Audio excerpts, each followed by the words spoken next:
Hello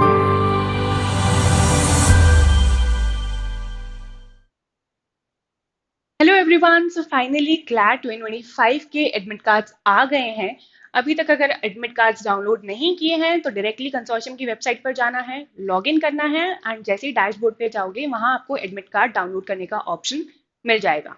अब अगर admit card download कर लिया है तो सबसे इंपॉर्टेंट दो चीजें हैं जो आपको करना है। फर्स्ट इज अपनी सारी डिटेल्स चेक कर लेना, नाम सही है, एड्रेस सही है, फादर्स नेम सही है एंड सबसे इंपॉर्टेंट इज अपना फोटो और सिग्नेचर क्लियर है। उसके बाद जो इंपॉर्टेंट चीज आती है that is your test centre. देख लेना कि टेस्ट सेंटर क्या आया है। अगर टेस्ट सेंटर जाने के लिए कहीं भी ट्रैवल करना पड़ रहा है तो मेक श्योर अभी से ही रिजर्वेशन करवा लें। अब अगर एडमिट कार्ड देखा होगा आपने तो उसमें कुछ इंस्ट्रक्शंस भी दिए हैं। वो इंस्ट्रक्शंस आज अपन डिस्कस करने वाले हैं एंड मेक श्योर कि जो एडमिट कार्ड है वो आपको प्रिंट करवाना है एंड प्रिंट करवा के ले जाना है टेस्ट सेंटर पर। तब अगर इंस्ट्रक्शंस की बात करें, सबसे पहला instruction is reporting to the test centre and test timings. ये तो सबको पता है कि अब पेपर होने वाला है 2 से 4। तो अब टेस्ट सेंटर बहुत पहले ही पहुंचाना, 1 घंटा पहले पहुंच जाना वो आपके लिए सही रहेगा। एंड 1 बजे से जो टेस्ट सेंटर है वहां पर एंट्री स्टार्ट हो जाएगी तो मेक श्योर अपन पहले ही चले जाएं एंड 1:30 तक आप अपनी क्लास में जा सकते हो, वहां सेटल हो सकते हो। एंड वहां सेटल होने के लिए भी आपको टाइम चाहिए रहेगा तो मेक श्योर कि अपन जल्दी ही जाएं।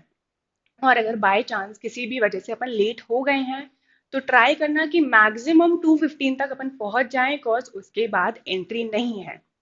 And the paper will start sharp eight 2 p.m।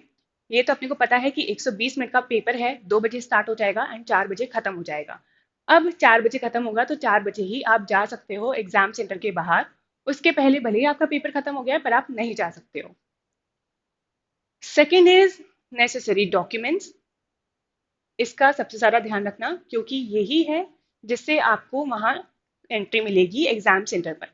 अब अगर नेसेसरी डॉक्यूमेंट्स की बात करें, सबसे इंपॉर्टेंट है आपका admit card. And admit card अगर पूरा सही है बट अगर आपकी फोटो क्लियर नहीं है तो मेक श्योर कि आप आपकी एक पासपोर्ट साइज फोटोग्राफ लेके जा रहे हैं जो सेल्फ अटेस्टेड होना चाहिए। Second is government ID proof. अब गवर्नमेंट आईडी प्रूफ की बात करें तो वो ओरिजिनल होना चाहिए, फोटोकॉपी नहीं। ये कोई मत पूछना कि क्या मैम हम आधार कार्ड की फोटोकॉपी ले जा सकते हैं, नहीं, वो ओरिजिनल ही होना चाहिए, कॉपी नहीं होना चाहिए। अब जो पीडब्ल्यूडी या एसएपी कैंडिडेट्स हैं उनके लिए रिक्वायर्ड है कि वो ओरिजिनल डिसेबिलिटी सर्टिफिकेट लेके जाएं, वो भी फोटोकॉपी नहीं लेके जा सकते हैं। जो भी डॉक्यूमेंट्स आपको कैरी करना है वो सब ओरिजिनल होने चाहिए। Then third is permitted items inside the test centre. अब अगर इतने टाइम से मॉक्स दे रहे हो, ओएमआर फिल कर रहे हो, तो ये तो पता होगा कि अपन ब्लैक या ब्लू बॉल पॉइंट पेन से ही ओएमआर फिल कर सकते हैं।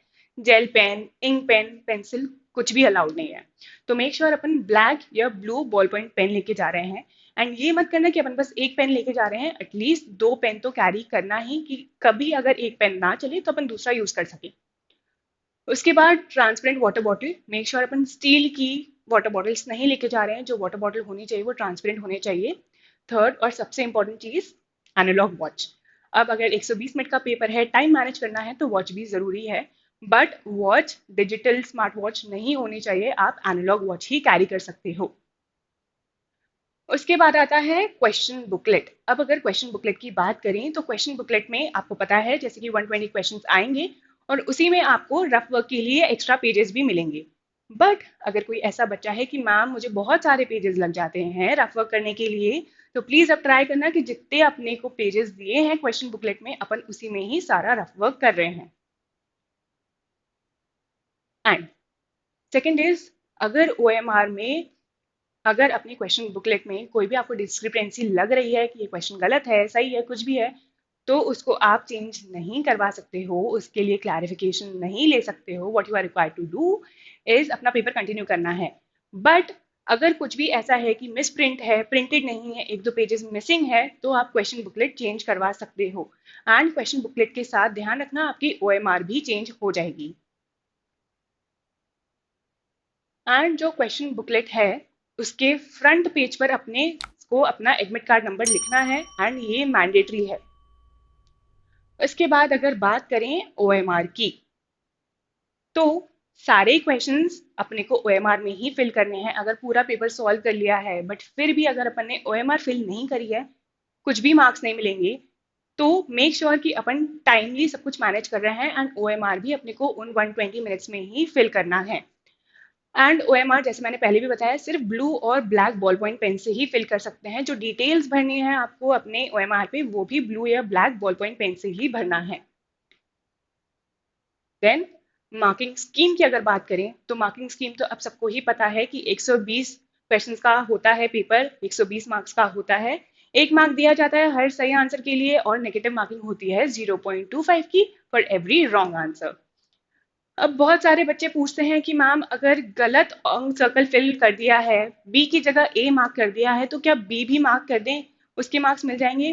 तो बिल्कुल भी नहीं, इसको बोलते हैं डबल मार्किंग। और डबल मार्किंग अगर करके आए हो तो होगी नेगेटिव मार्किंग। तो जो अपनी ओएमआर है बहुत कॉशियसली भरना। ये नहीं होना चाहिए कि मैंने गलती से दूसरा सर्कल फिल कर दिया है, या ये भी मत करना कि अपन टिक करके आ रहे हैं ओएमआर में सर्कल्स पे या अपन बबल्स के बाहर फिल कर रहे हैं। Seventh is attendance. जब आप एग्जाम देने जाओगे तो जैसे कि आपको पता होगा अपने को 120 मिनट्स में ओएमआर भी फिल करना है, डिटेल्स भी सारी फिल करना है, क्वेश्चंस भी पढ़ना है, पैसेजेस भी पढ़ना है, आंसर भी करना है, और साथ साथ अटेंडेंस के लिए भी इन्विजिलेटर्स आपके पास आएंगे तो वो अटेंडेंस भी देना है। अब अगर अटेंडेंस के टाइम करना क्या है तो सबसे पहले आपको उसमें आपका क्वेश्चन बैंक का जो नंबर है, क्वेश्चन बुकलेट का जो नंबर है वो लिखना है, एडमिट कार्ड नंबर लिखना है और साइन करना है। Then documents to be retained after the test. ये सबसे इंपॉर्टेंट चीज़ है क्योंकि ये डॉक्यूमेंट्स रिक्वायर्ड रहते हैं आपके एडमिशन के टाइम पर। एंड बहुत सारे बच्चों के साथ ऐसा हुआ है कि मैम हमारा जो ओरिजिनल एडमिट कार्ड था वो घूम गया है, तो क्या हम दूसरा एडमिट कार्ड प्रिंट आउट करके ले जा सकते हैं? बिल्कुल नहीं। एडमिट कार्ड ओरिजिनल ही रिक्वायर्ड रहता है जिसपे इन्विजिलेटर के साइन होते हैं। अगर एडमिट कार्ड घूम गया तो एडमिशन के टाइम पे आपको दिक्कत आएगी। तो मेक श्योर कि जो अपना ओरिजिनल एडमिट कार्ड है वो संभाल के रखना है अपने को। सेकेंड इज जो आपकी क्वेश्चन बुकलेट है एंड जो आपको ओएमआर की कॉपी मिलेगी वो भी आपको संभाल के रखनी है। तो जो भी डॉक्यूमेंट्स लेके जा रहे हो वो भी संभाल के रखना, जो वापस लेके आ रहे हो एग्जाम सेंटर से वो भी संभाल के रखना। देन मैल प्रैक्टिसेस। अब अगर मेहनत करी है, इतनी प्रिपरेशन करी है तो प्लीज चीटिंग मत करना। कोई भी अगर जो कैंडिडेट है वो स्मार्ट वॉच, हेडफोन्स या कुछ भी चीटिंग करते हुए पकड़ा गया तो वो हमेशा के लिए डिस्क्वालीफाई कर दिया जाएगा। Then last but not the least, additional measures. अब अगर आपकी तबीयत खराब है तो यू कैन कैरी और मेडिकेशंस। और अगर आपकी तबीयत इतनी ज़्यादा खराब है कि आपको अलग से आइसोलेशन में जाके पेपर देना है तो वो भी फैसिलिटी आपको मिल जाएगी। बट उसके लिए आपको कंसोर्शियम पे मेल करना पड़ेगा 48 आवर्स पहले। ये मेल आईडी है, आई होप सबको विजिबल है। तो ये थे सारे इंस्ट्रक्शंस एडमिट कार्ड से रिलेटेड। अब अगर आपको कोई भी डाउट हो एडमिट कार्ड से रिलेटेड या आपकी क्लैट की प्रिपरेशन से या इन लास्ट के कुछ दिनों से लेके, तो do let us know in the comment section below. Thank you.